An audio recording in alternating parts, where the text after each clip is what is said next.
Primera y Segunda de Tesalonicenses. Lección número 4. Gozoso y agradecido. Hola querido, ¿cómo estás? Con este estudio entramos de lleno en la primera epístola a los tesalonicenses. Hasta aquí habíamos visto apenas el contexto para entender mejor lo que Pablo iba a decir enseguida al escribir la epístola. Empecemos entonces leyendo el primer capítulo de Tesalonicenses, de la primera epístola, versículo 1. Dice así: Pablo, Silvano y Timoteo, a la iglesia de los tesalonicenses en Dios Padre y en el Señor Jesucristo. Gracia y paz sean a vosotros, de Dios nuestro Padre y del Señor Jesucristo. Percibe algo. Hay algo interesante en este texto. El autor de la epístola es sin duda ninguna Pablo, pero él incluye a Silvano y a Timoteo como coautores de la carta, aunque Silvano y Timoteo no escribieron nada. ¿Por qué Pablo hace esto? Es que mira, la iglesia es un solo cuerpo y aunque hay muchas cosas que se hacen individualmente por personas, en realidad es el cuerpo como un todo que hace. Quiere decir, el todo no es otra cosa sino la suma de las partes. Y Pablo tiene bien en cuenta esto. Por eso, aunque él es el único autor, dice Pablo, Silvano y Timoteo. Por otro lado, Pablo, Silvano y Timoteo enseñaban el mismo evangelio y participaban de la misma misión que Pablo. Este personaje llamado Silvano, tal vez te estás preguntando quién es. Bueno, es el mismo Silas, aquel apóstolo que había estado preso en Filipos junto con Pablo. ¿Y cuál es el mensaje de Pablo en esta epístola? Él comienza diciendo gracia y paz. Mira, la paz es el fruto de la gracia. Solo un corazón que ha probado la gracia maravillosa de Cristo puede sentir paz. Paz no es el fruto de tu esfuerzo para ser fiel. Paz no es el resultado de tu dominio propio o de tu obediencia. Paz es un regalo que Dios da a los que aceptan la salvación por la gracia. Después del saludo y de presentar la autoría de la carta, Pablo empieza la epístola con una oración de agradecimiento. Agradece por 4 cosas. Necesitamos leer los versículos 2 y 3 del capítulo 1 de la primera epístola. Dicen: damos siempre gracias a Dios por todos vosotros, haciendo memoria de vosotros en nuestras oraciones, acordándonos sin cesar delante del Padre y Padre nuestro de la obra de vuestra fe, del trabajo de vuestro amor y de vuestra constancia en la esperanza, en nuestro Señor Jesucristo. ¿Cuáles son las 3 cosas por las que Pablo agradece? Primero, la obra de vuestra fe. Segundo, el trabajo de vuestro amor. Y tercero, vuestra constancia en la esperanza en nuestro Señor Jesucristo. Date cuenta que obra, trabajo y constancia van juntos. Percibe que la fe, el amor y la esperanza de los tesalonicenses no eran teóricas, no eran místicas, sino que estaban relacionadas con obra, trabajo y constancia. O sea, eran prácticas. Es que la vida cristiana no puede ser apenas un desfile de conceptos teóricos bonitos, maravillosos. No.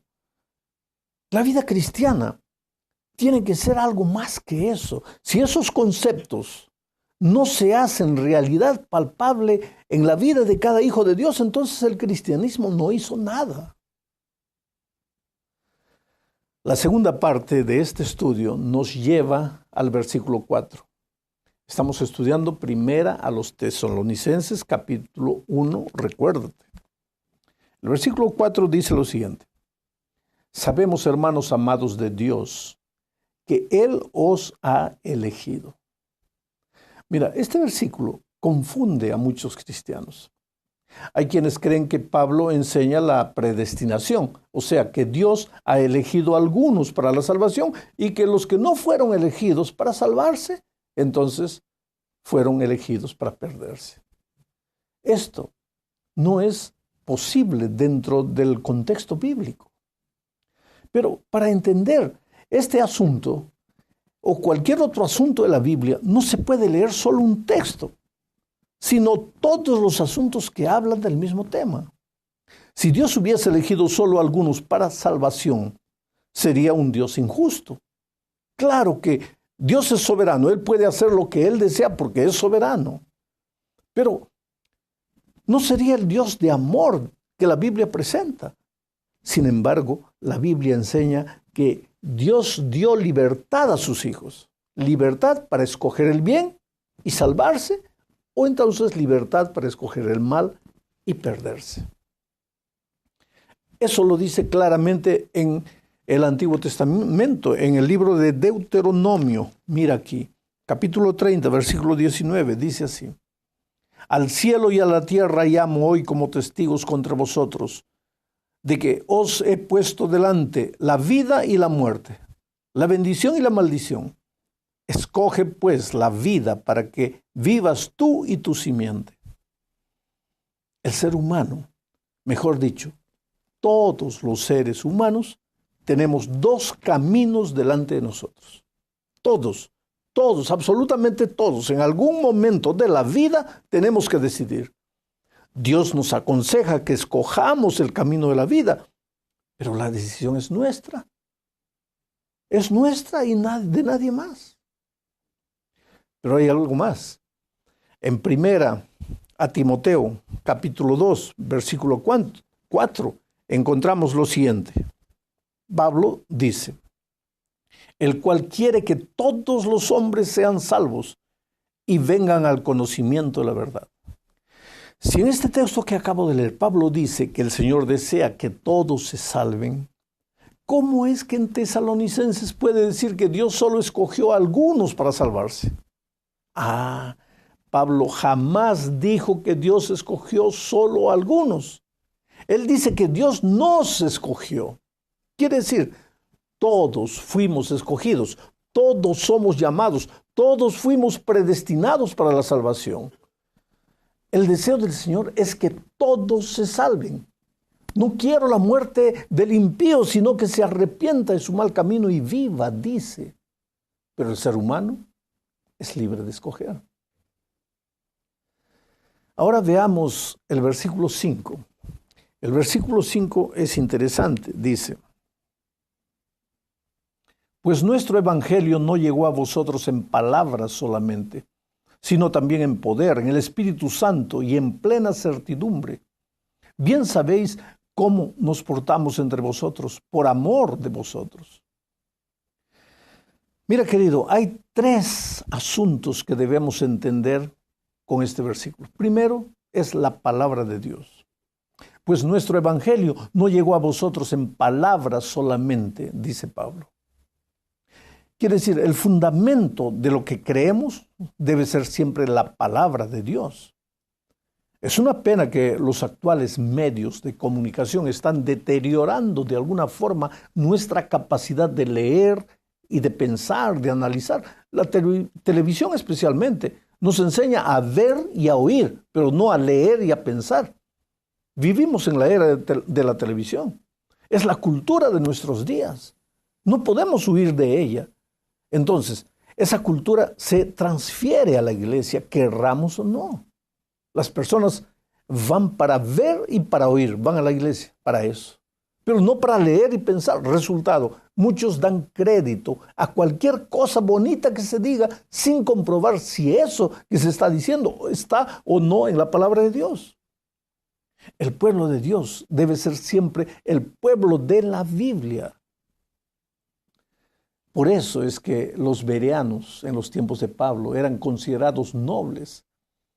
Ellos no solo oían el evangelio, sino que lo leían y lo analizaban. Pero Pablo dice que el Evangelio no fue solo en palabra, sino también en poder y en el poder del Espíritu. Aquí está toda la diferencia. La palabra no pasará de simple teoría sin el poder del Espíritu. El Espíritu es el que da vida. Y cuando recibes la palabra en tu corazón y al Espíritu Santo en tu vida, las enseñanzas de la palabra se hacen realidad práctica que impresiona y muestra a los que te rodean que el Evangelio es más, mucho más que simple teoría. Pero el texto que leímos dice más. El texto afirma que el Evangelio llegó a los tesalonicenses también en certidumbre. Se refiere a la certidumbre con la que Pablo, Silas y Timoteo predicaban. La palabra, querido, no puede ser una palabra de duda. Este es un desafío a los predicadores. Nosotros los predicadores no tenemos el derecho de llevar al púlpito nuestras dudas, nuestras incertidumbres. El Evangelio debe haber revolucionado mi vida antes de predicarlo. Las buenas de salvación tienen que habernos tocado, tienen que habernos emocionado, tienen que habernos transformado. Eso es lo que hace la diferencia entre una predicación y otra predicación. Si el mensaje no ha revolucionado nuestra vida, pues no vamos a poder predicar ese mensaje en poder, no con certidumbre, no con convicción, sino con duda. Y eso no afecta a las personas, en nada a las personas que nos escuchan. Por otro lado, ¿el Evangelio te produce certidumbre de salvación? Este es otro aspecto de la palabra certidumbre. No solo la certidumbre del que predica, sino la certidumbre del que escucha. ¿El Evangelio te produce certidumbre de salvación? No puedes vivir la vida cristiana con miedo de perderte. Tienes que tener confianza de tu salvación en Cristo. Repito, en Cristo. No porque eres bueno, no porque cumples todo al pie de la letra. Si miras a tus obras te vas a desesperar y la incertidumbre te va a asfixiar. Tu certidumbre, querido, tiene que estar depositada en la palabra de Dios y únicamente en la palabra de Dios. Vamos a la cuarta parte de este estudio. Leamos para esto los versículos 6 y 7. Vosotros vinisteis a ser imitadores nuestros y del Señor, recibiendo la palabra en medio de gran tribulación, con el gozo que da el Espíritu Santo. De esta manera habéis sido ejemplo a todos los creyentes de Macedonia y de Acaya. Mira, en este texto, Pablo, Silas y Timoteo se presentan como ejemplos para los tesalonicenses. Vosotros vinisteis a ser imitadores nuestros y del Señor, dice Pablo. Ahora yo te pregunto, ¿es saludable que un cristiano siga a otro ser humano, a otro cristiano? Sí, claro que sí. Desde el momento en que este ser humano que está siendo seguido, también por su vez siga al Señor Jesucristo. Pero es triste ver que muchas veces los seres humanos siguen a seres humanos sin tener la seguridad de que si esos seres humanos están siguiendo a Jesús. Oh, querido, Dios no dirige una persona aquí, otra persona allá, dice el Espíritu de Profecía. Dios dirige un cuerpo organizado. Dios dirige un pueblo. Pero esto parece no servir de nada para personas que se dejaron conquistar por seres humanos y no por Jesús. Ahora, este no era el caso de Pablo, Silas y Timoteo. Por eso ellos podían decir, vosotros sois seguidores nuestros. Pero ahora preguntémonos, ¿en qué eran seguidores los tesalonicenses? ¿Qué ejemplo seguían? El propio Pablo responde, recibiendo la palabra en medio de gran tribulación, con el gozo que da el Espíritu Santo. Es fácil recibir la palabra cuando todo va bien, cuando no existe oposición, cuando no hay presión de ningún tipo. Pero ¿qué cuando por causa de la palabra serás perseguido y hasta los mejores amigos se volverán contra ti, te volverán las espaldas.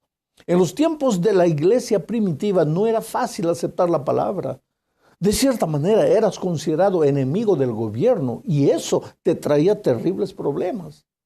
Mira lo que dice Juan, por ejemplo, en Apocalipsis 1:9, hablando de lo difícil que era aceptar la palabra. Juan 1:9 dice, Apocalipsis 1:9 dice: yo, Juan, vuestro hermano y compañero en la tribulación, en el reino y en la perseverancia de Jesucristo, estaba en la isla llamada Patmos por causa de la palabra de Dios y del testimonio de Jesucristo.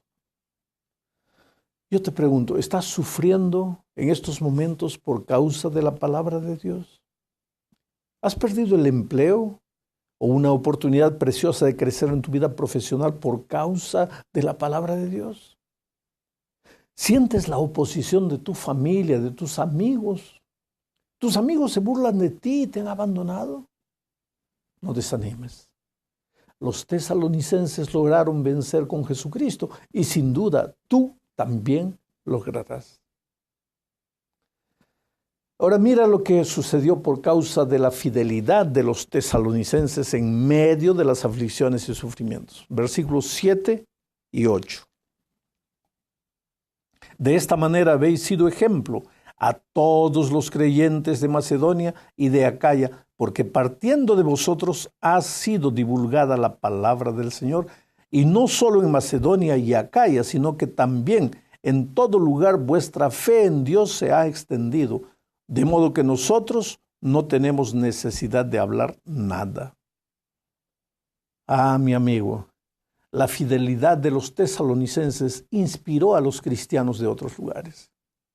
La vida de estos cristianos que aceptaron la palabra en medio de las aflicciones fue un argumento poderoso para que otros también aceptasen a Jesús. Jamás olvides de eso. Tu actitud delante de las aflicciones influirá en las personas para bien o para mal. Terminaremos hablando de la conversión de los tesalonicenses. Los versículos 9 y 10 dicen: ellos mismos cuentan de nosotros cómo nos recibisteis y cómo os convertisteis de los ídolos a Dios para servir al Dios vivo y verdadero y esperar de los cielos a su Hijo, al cual resucitó de los muertos, a Jesús, quien nos habla de la ira venidera.